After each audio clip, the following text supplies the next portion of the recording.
शुभेच्छा तुम्हाला, शुभेच्छा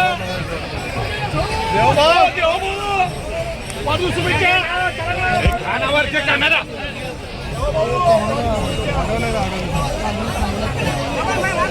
दादा थोडं साईडला दादा या दुसरी करा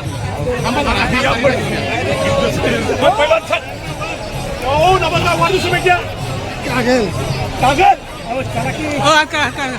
भाग्याचा दिवस आहे। जन्मदिनाच्या दिवशी मला वारीमध्ये चालण्याची संधी मिळते आहे। या ठिकाणी जगद्गुरू तुकाराम महाराज आणि ज्ञानेश्वर माऊली या दोघांचंही दर्शन, यांच्या पादुकांचं दर्शन हे घेण्याची संधी मिळणं हा अतिशय भाग्याचा योग आहे।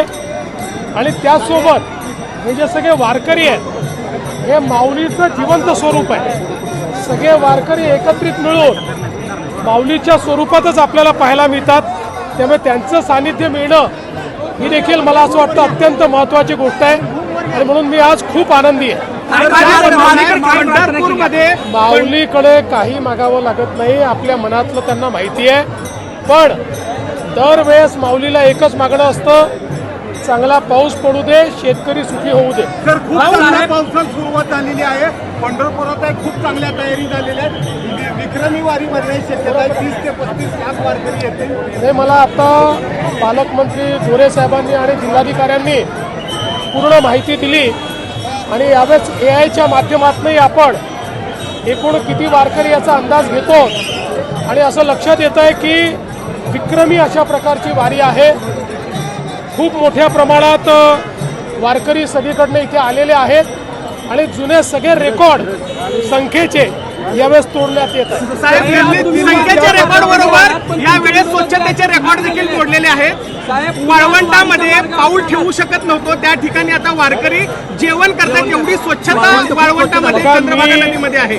जिल्हा प्रशासनाला, जिल्हाधिकारी असतील, CO असतील, SP असतील आणि विशेषतः पालकमंत्री जयकुमार गोरे ज्यांनी गेल्या 2 वर्षामध्ये वारीचं स्वरूप बदलून टाकलं। जर्मन हँगर असतील, स्वच्छतेच्या वेगवेगळ्या व्यवस्था असतील, पाद्यसेवा असेल, अशा वेगवेगळ्या गोष्टींनी वारीमध्ये एक नवीन अशा प्रकारचं वातावरण हे जयकुमारजींच्या नेतृत्वात या ठिकाणी आलेलं आहे। आणि मला अतिशय याचा आनंद आहे। सर विरोधकांना सद्बुद्धी मागालकर ज्या पद्धतीने दिल्लीत जमा झालेले आणि ज्या पद्धतीने तळामेबाजी चाललेली आहे, मला असं वाटतं की सर्वांनी आपल्या देशाचा विचार केला पाहिजे। आपल्या देशाची बदनामी होणार नाही अशा प्रकारचा विचार केला पाहिजे।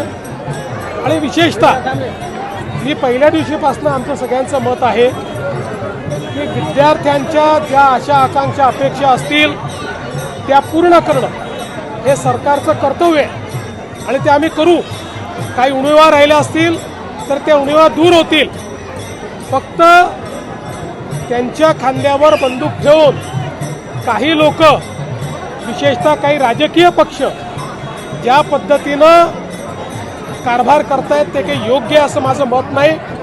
विद्यार्थ्यांच्या मागण्यांची आम्ही समरस आहोत आणि विद्यार्थ्यांच्या हिताचेच निर्णय हे केंद्रातलं आणि राज्यातलं सरकार घेईल। धन्यवाद साहेब।